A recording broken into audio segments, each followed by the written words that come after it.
Yo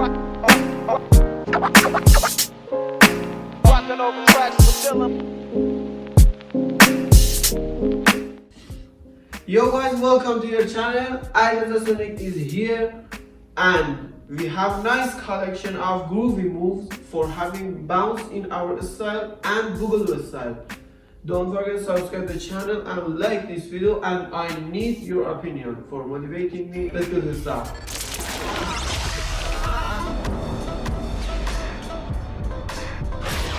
At the start, I should explain something about bounce in popping. Bounce in popping, kick and stay is up, but bounce in hip hop dance, kick and stay is down. For example, in hip hop, you bounce like this: 1, 2, 3, 4. If you want to keep the groove in your moves. Now you are a hip hop dancer. Okay, kick, stay, boom, ta, boom, ta. But if you want to be a popping dancer, you should know kick and stay is up. 1, 2, kick, stay, kick, stay. It's so sensitive point, so try to focus on it and come with me for practice.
Gotta sit back and enjoy the light show. Nothing exceeds like the sex. Style got down from having the best of the best. Is this what it's all about? I'm at the best. The wrong in my brain, stirring the gas. Years of distress, tears on the dress. Try to hide a face with some makeup sex. This is trouble season. Time for tuxedos for no reason. All saints for my angel.